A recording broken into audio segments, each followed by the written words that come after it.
Sikh driver civilian कपड़ों में था। जाहिर है कि वो पुलिस का आदमी ही होगा। ये बस थाने से हवालातियों को अदालत में ले जाने के लिए इस्तेमाल होती थी। मैं भाग जाना चाहता था मगर भागने का मकाम नहीं था। सिख ड्राइवर ने 2-3 बार हॉर्न देकर ऊंची आवाज में कहा, आ जाओ बाबू, अंदर आ जाओ। कहाँ जाना है? उसने अपने साथ वाली खिड़की खोल दी। मैं अंदर जाकर बैठ गया। बस आगे चल पड़ी। सिख ड्राइवर हंसमुख किस्म का आदमी था। कहने लगा, बाबू तुम शायद पुलिस की गाड़ी देख कर डर गए हो। फिक्र करने की कोई बात नहीं, ये गाड़ी जरूर पुलिस की है मगर मैं पुलिस का आदमी नहीं। उसने बताया कि अमृतसर में उसका मोटर वर्कशॉप है। ये गाड़ी जालंधर सिटी पुलिस की है और रंग के लिए उसके पास अमृतसर आई हुई थी और अब वो उसे वापस जालंधर ले जा रहा है। उसने मुझसे पूछा, कहाँ जाओगे तुम? तुम्हारा नाम क्या है? क्या काम करते हो? एक ही सांस में उसने मुझसे 3 सवाल पूछ लिए। मैंने इस किस्म के सवालों के जवाब पहले ही सोच रखे थे। मैंने उसे अपना फर्जी हिंदुआना नाम बताया और कहा कि मैं अमृतसर के कॉलेज में पढ़ता हूँ और जालंधर अपने दोस्त के पास जा रहा हूँ। फिक्र की कोई गल ही नहीं है, समझो जालंधर पहुंचे के पहुंचे। मैं जीटी रोड पर 60 मील से कम गाड़ी चलाता ही नहीं, सिख ड्राइवर ने कहा। सामने एक गाय आ गई। सिख ड्राइवर ने उसे गाली दी और ब्रेक लगाकर हॉर्न पर हॉर्न देने लगा। वो गाय को गालियां देता कच्चे पर से गाड़ी निकाल कर आगे ले गया। जालंधर वहां से ज्यादा दूर नहीं था। मुझे तब पता चला कि मैं अमृतसर से पैदल चलते हुए 10-15 मील का फासला तय कर चुका था। थोड़ी देर बाद ही जालंधर शहर की आबादी शुरू हो गई। हर तरफ सिख ही सिख नजर आ रहे थे। इससे पहले मैंने इतने सिख कभी नहीं देखे थे। जालंधर शहर भी मैं पहली बार देख रहा था। मुझे मालूम था कि बस पुलिस स्टेशन जाएगी। मैंने सिख ड्राइवर से एक जगह रुकने के लिए कहा, बस सरदार जी मैं यहीं उतरूंगा। मैंने सरदार जी का शुक्रिया अदा किया और बस से उतर गया। जहां से मुझे रेलवे स्टेशन जाना था। मैंने एक साइकिल रिक्शा देखा जो खाली था। मैं उसमें बैठ गया और उसे रेलवे स्टेशन चलने को कहा। साइकिल रिक्शे वाला बूढ़ा सिख था। वो आहिस्ता आहिस्ता रिक्शा चलाता एक तरफ को चल पड़ा। कई बाजार आए और गुजर गए। मैंने उससे पूछा कि सरदार जी दिल्ली जाने वाली गाड़ी किस वक्त चलती है? रिक्शे वाले सिख ने हाँफते हुए कहा, पता नहीं जी, स्टेशन पर जाकर पता कर लें। जालंधर रेलवे स्टेशन की एक तरफ रिक्शा रुक गया। यहाँ काफी लोग थे। मैं अगरचे अमृतसर से काफी दूर निकल आया था मगर मैं अभी तक पंजाब में था और अपने आप को खतरे से महफूज नहीं समझ रहा था, इसलिए बड़ी एहतियात से काम लिया। टिकट मेरी जेब में था। एक कुली से पता किया तो मालूम हुआ कि दिल्ली जाने वाली ट्रेन शाम को 6 बजे आएगी। उस वक्त अभी दिन का 1 भी नहीं बजा था। इतना वक्त गुजारना मेरे लिए एक मसला था। सबसे पहले तो मैंने स्टेशन के सामने एक दुकान में बैठकर दाल रोटी खाई। फिर स्टेशन के सामने वाली बाजार में ही इधर उधर फिरने लगा। एक जगह सिनेमा हाउस नजर पड़ा। एक्टर एक्ट्रेसों के बड़े बड़े बोर्ड लगे थे। मालूम हुआ कि इस सिनेमा हाउस में सुबह 10 बजे से लेकर रात के 12-1 बजे तक मुसलसल फिल्म चलती है। उस वक्त भी कोई फिल्म चल रही थी। मैंने टिकट लिया और सिनेमा हाउस में आकर बैठ गया। यहाँ मैं बड़े सुकून से वक्त गुजार सकता था। फिल्म का नाम मुझे याद नहीं। मुझे फिल्म में काम करने वाले एक्टरों से कोई दिलचस्पी नहीं थी। मैं तो वहाँ वक्त गुजारने आया था। आंखें स्क्रीन पर फिल्म देख रही थीं और दिमाग अपने मिशन के बारे में सोच रहा था। मुझे इस बात का भरपूर एहसास था कि मैं दुश्मन मुल्क इंडिया में हूँ, जो पाकिस्तान का नंबर 1 दुश्मन है और जिसने पाकिस्तान के जायज वजूद को कभी तस्लीम नहीं किया। मैं यही चाहता था कि जितनी जल्दी हो सके हरदा जिला होशंगाबाद के जंगलों में मुजाहिद कमांडो कमाल शाह के पास पहुंचूं, उनसे फौजी कमांडो की ट्रेनिंग हासिल करूं और फिर कश्मीर में आकर हुर्रियत परस्त कश्मीरियों के शाना बशाना भारतीय फौज के खिलाफ लड़ूं और काफिरों को मारता हुआ शहीद हो जाऊं। और अगर शहादत का रुतबा हासिल न कर सकूं तो जब तक मकबूजा कश्मीर भारतीय जुल्म इस्तबदाद के शिकंजे से आज़ाद नहीं हो जाता उस वक्त तक काफिरों से जंग करता रहूं। और जब मकबूजा कश्मीर आज़ाद हो जाए तो वापस पाकिस्तान जाकर अपने बाप की कब्र पर फातिहा पढ़ूं और फिर बुलंद आवाज में कहूं, मियाँ जी कश्मीर आज़ाद हो गया है। मैंने आपसे किया हुआ वादा पूरा कर दिया है। मुझे पता ही न चला और फिल्म खत्म हो गई। मैं यही समझा कि फिल्म खत्म हो गई है मगर मालूम हुआ कि इंटरवल हुआ है। पहले सोचा कि अंदर सिनेमा हॉल में ही बैठा रहूं, फिर ख्याल आया कि बाहर निकलकर चाय पीनी चाहिए। हालांकि मुझे चाय की तलब कभी नहीं हुई थी मगर वो जो कहते हैं कि तकदीर में जो कुछ लिखा होता है वो होकर रहता है, मैं भी किसी गैबी ताकत के इशारे से सिनेमा हॉल के बाहर आ गया। बाहर दिन की रोशनी थी। अभी कितना दिन बाकी था? मुझे शाम के 5:30 बजाने थे क्योंकि जालंधर से दिल्ली जाने वाली गाड़ी शाम के 6 बजे चलती थी। सिनेमा के अहाते के अंदर ही एक तरफ दीवार के साथ चाय पान सिगरेट की दुकानें थीं। मैं एक दुकान के पास खड़े होकर चाय पीने लगा। चाय पीने के बाद मैंने जेब से पैसे निकाल कर चाय वाले को दिए और 5 सिगरेट के खोखे की तरफ बढ़ा। मैं सिगरेट का आदी नहीं हूँ मगर कभी कभी चाय पीने के बाद सिगरेट पीने को जी चाहता है। मैंने 5 सिगरेट के खोखे की तरफ कदम उठाया ही था कि किसी ने मेरे कंधे पर हाथ रख दिया।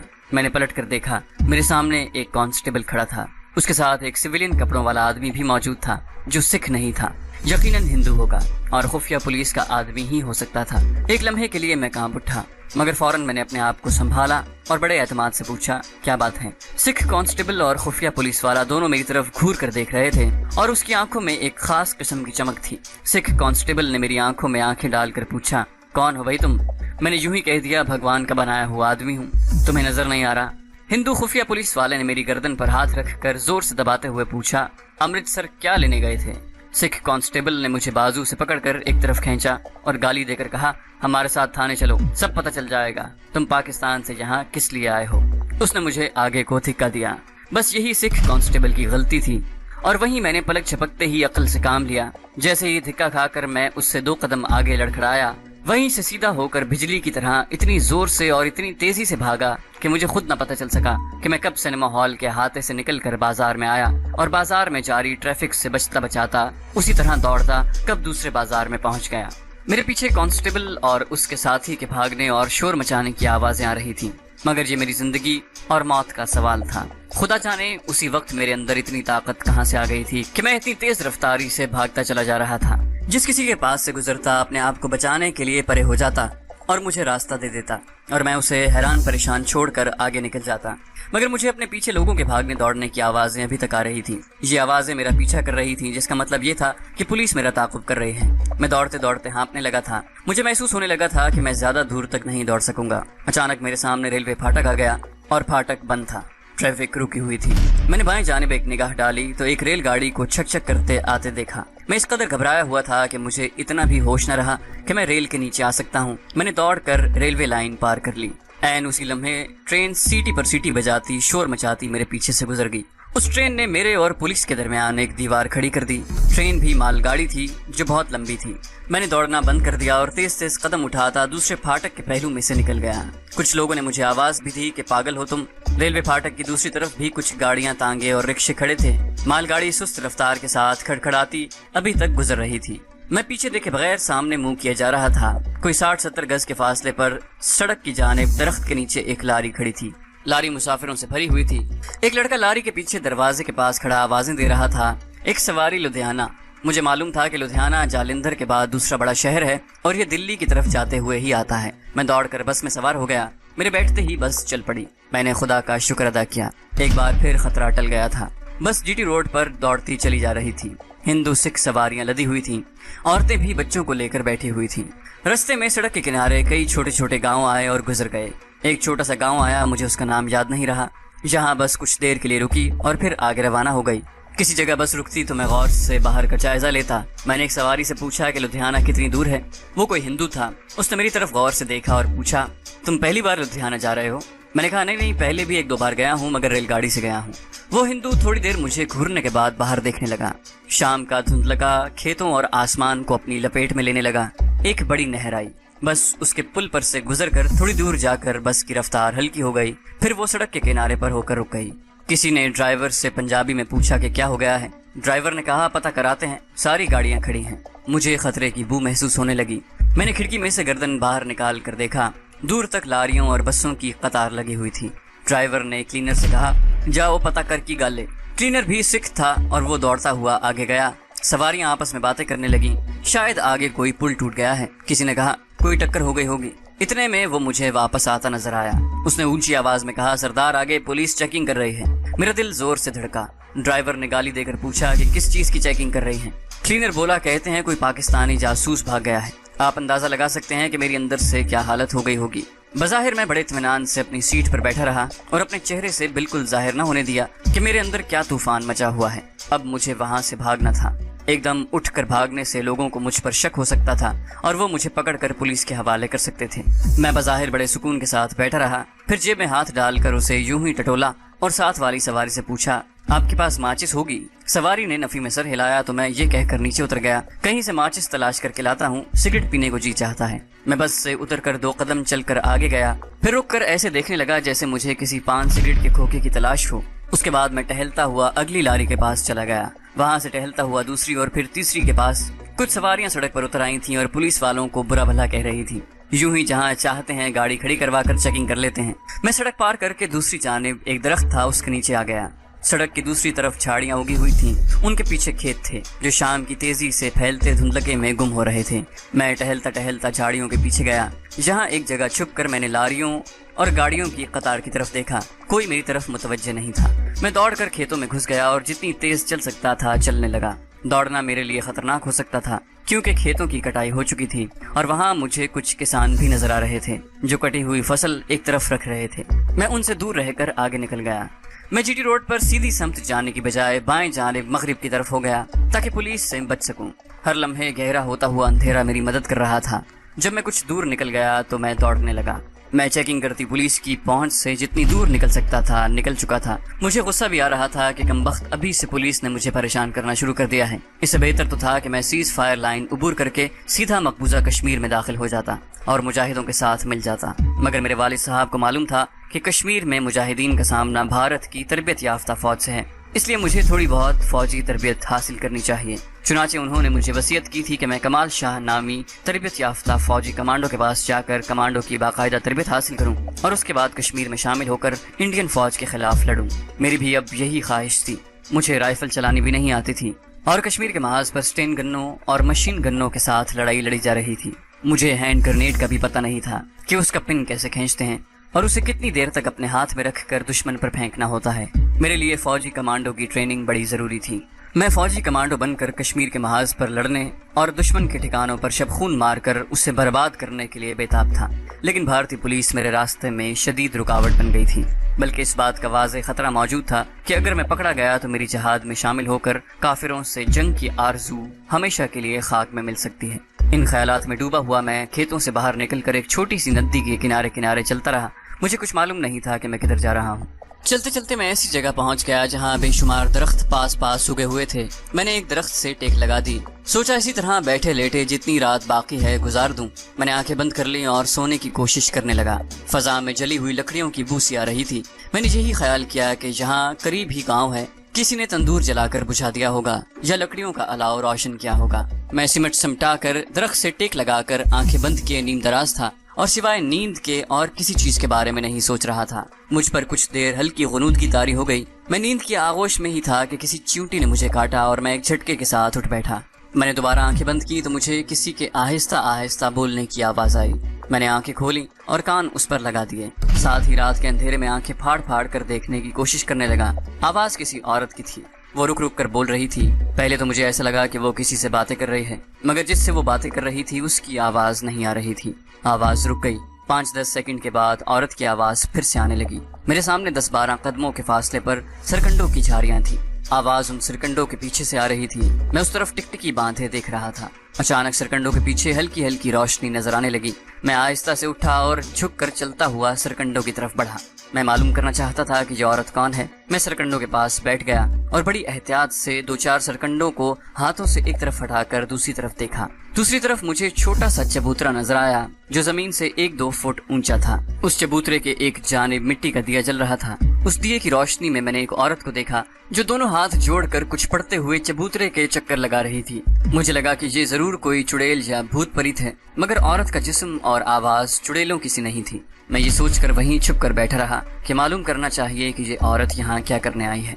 औरत चबूतरे के गिर्द कुछ चक्कर लगाने के बाद रुक गई। वो मुझसे बमुश्किल 5-6 कदमों के फासले पर थी। वो जलते हुए चिराग के पास बिल्कुल सीधी खड़ी हो गई। उसने पढ़ना बंद कर दिया। 3 बार हाथ बांध कर चबूतरे की तरफ झुकी और फिर उसने अपना लिबास उतार दिया। मुझ पर पहला असर हुआ कि मैंने चेहरा दूसरी तरफ कर लिया। फिर ख्याल आया कि पता तो लगे कि ये औरत आधी रात को इस वीरान जगह पर चिराग लेकर क्या करने आई है। मैंने सर घुमाकर औरत को देखा। उस वक्त वो एक छड़ी से चबूतरे की जली बुझी लौ को कुरेद रही थी। मेरे दिल में ख्याल आया कहीं ये वाकई चुड़ैल ना हो, मगर अब मैं इस मुहिम्मे को हल करना चाहता था। वहां से डर कर भागना नहीं चाहता था। औरत ने छड़ी से लकड़ियों की राख को कुरेदते कुरेदते उसमें से गोल सी चीज लकड़ी से निकालकर उसको चिराग की लौ के करीब लाकर गौर से देखा और धीमी आवाज में कुछ पढ़ने लगी। मैं ये देखकर वाकई डर गया कि ये एक जली हुई इंसानी खोपड़ी थी। औरत ने खोपड़ी को हाथ लगाया। खोपड़ी गर्म थी। उसने खोपड़ी को जमीन पर रख दिया। वो अपने साथ पानी का डिब्बा भी भर कर लाई थी। उसने कुछ मंत्र पढ़े। खोपड़ी पर डिब्बे में से 3-4 बार पानी डाला। जब खोपड़ी ठंडी हो गई तो उसे गोद में लेकर बैठ गई और यूं आगे पीछे हिलते हुए कुछ पढ़ने लगी जैसे बच्चे को लोरियां दे रही हो। मैं अब सारी बात समझ गया था। یہ مرگھٹ یا شمشان بھومی تھی جہاں ہندو سکھ اپنے مردوں کو جلاتے تھے۔ یہ عورت وہاں رات کے وقت چلہ کاٹنے آئی تھی۔ ظاہر ہے وہ کسی قریبی گاؤں کی عورت تھی۔ میرے دماغ میں ایک اسکیم آئی۔ میں سرکنڈوں میں سے نکل کر اچانک اس کے سامنے آ گیا۔ مجھے دیکھ کر اس عورت کی چیخ نکل گئی۔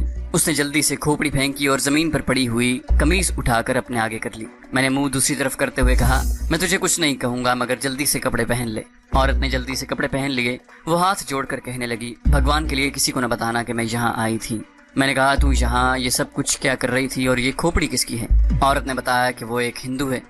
5 سال ہوئے اس کی شادی ہو گئی مگر اولاد نہیں ہوئی۔ کسی سادھو نے اسے بتایا تھا کہ اگر وہ کسی کنواری لڑکی کے جلے ہوئے مردے کی کھوپڑی آدھی رات کو اپنی گود میں لے کر ایک خاص منتر کا جاپ کرے گی تو اس کی گود ہری ہو جائے گی۔ چنانچہ یہ عورت جو ساتھ والے گاؤں کی تھی وہاں اولاد کے لیے چلہ کرنے آئی تھی۔ اسے پتہ چلا تھا کہ شام کو اس گاؤں کی ایک کنواری لڑکی مر گئی ہے اور اسے جلا دیا گیا ہے۔ عورت میری منت سماجت کر رہی تھی کہ میں گاؤں میں جا کر کسی کے آگے ذکر نہ کروں کیونکہ اس طرح اس کا چلہ بھرشٹ ہو جائے گا۔ میں نے اسے کہا، فکر نہ کرو، میں کسی کو نہیں بتاؤں گا کیونکہ میں خود یہاں پردیسی ہوں، لیکن میری ایک شرط ہے۔ عورت نے پوچھا، کیا؟ میں نے کہا، مجھے یہ بتاؤ کہ یہ علاقہ کون سا ہے اور لدھیانے کو جانے کے لیے مجھے کس طرف جانا ہے۔ پھر میں نے اسے بتایا کہ میری بس نکل گئی تھی اور میں یوں ہی کھیتوں میں چلتا ہوا راستہ بھول گیا ہوں۔ عورت نے کہا کہ تم بڑی دور نکل آئے ہو۔ یہاں سے آگے ایک قصبہ چولیاں ہے، وہاں سے قصبہ بیاس کو جانے والے یکے مل جاتے ہیں۔ بیاس سے تم ریل گاڑی میں بیٹھ کر لدھیانہ پہنچ جانا۔ وہ ایک بار پھر ہاتھ جوڑنے لگی، میرا ذکر کسی غیر آدمی سے بھی نہ کرنا، نہیں تو میرا اولاد کی خاطر چلہ بھرشٹ ہو جائے گا۔ میں نے کہا، میں وعدہ کرتا ہوں میں اپنے کسی دوست سے بھی اس کا ذکر نہیں کروں گا۔ میری سکیم یہی تھی کہ اس عورت سے کسی ایسے گاؤں یا قصبے کے بارے میں پوچھوں جہاں سے میں لدھیانہ پہنچ سکوں، کیونکہ اس قسم کے چلے گھر والوں اور گاؤں سے چھپ کر رازداری کے ساتھ کیے جاتے ہیں، اس لیے مجھے یقین تھا کہ یہ میرے بارے میں کسی کو نہیں بتائے گی۔ اگر کسی کو بتائے گی تو وہ سب اس سے پوچھیں گے کہ تم آدھی رات کو گاؤں کے باہر کیا کرنے گئی تھی۔ میں نے عورت سے اتنا ضرور کہا کہ اس قسم کے توہمات سے کچھ نہیں ہوا کرتا۔ گھر جاؤ اور اپنے بھگوان کے آگے پرارتھنا کرو، اگر بھگوان کی مرضی ہوئی تو وہ تمہاری گود ضرور ہری کر دے گا۔ عورت حیرانی سے میرا منہ تکنے لگی۔ اس نے مجھ سے کہا کہ تم مجھے ہندو نہیں لگتے کیونکہ کوئی ہندو اس قسم کی بات نہیں کر سکتا۔ میں نے جھوٹ بولتے ہوئے کہا، میں ہندو ہی ہوں، بس ولایت کا پڑھا ہوا ہوں اور اس قسم کے توہمات میں یقین نہیں کرتا۔ اب تم واپس اپنے گھر جاؤ۔ عورت نے چبوترے پر جلتا ہوا چراغ پھونک مار کر بجھا دیا اور میرے قریب ہو کر پوچھا کہ تم اتنی رات کو کہاں جاؤ گے؟ میرے ساتھ کیوں نہیں چلتے؟ میں نے کہا، ہاں تمہارے ساتھ تمہارے گاؤں جاؤں اور تمہارا خاوند اور گاؤں والے مجھے پکڑ کر مارنا شروع کر دیں۔ عورت ہنس پڑی۔ اس کی ہنسی سے مجھے محسوس ہوا کہ یہ عورت ٹھیک عورت نہیں ہے۔ اس کا ثبوت مجھے فوراً مل گیا۔ اس نے میرا ہاتھ پکڑ لیا اور کہنے لگی کہ میرے ساتھ آ جاؤ، گاؤں کے باہر ایک کوٹڑی ہے، تم رات وہاں گزار لینا۔ میں نے آہستہ سے اپنا ہاتھ چھڑا لیا اور اس عورت سے کہا، تم اپنے گاؤں جاؤ، میں کسی اگلے گاؤں میں جا کر رات بسر کر لوں گا۔ یہ کہہ کر میں وہاں سے چل دیا۔ میں نے کچھ دور جا کر واپس مڑ کر دیکھا۔ دور اندھیرے میں مجھے وہ عورت نظر آئی، وہ واپس اپنے گاؤں کی طرف جا رہی تھی۔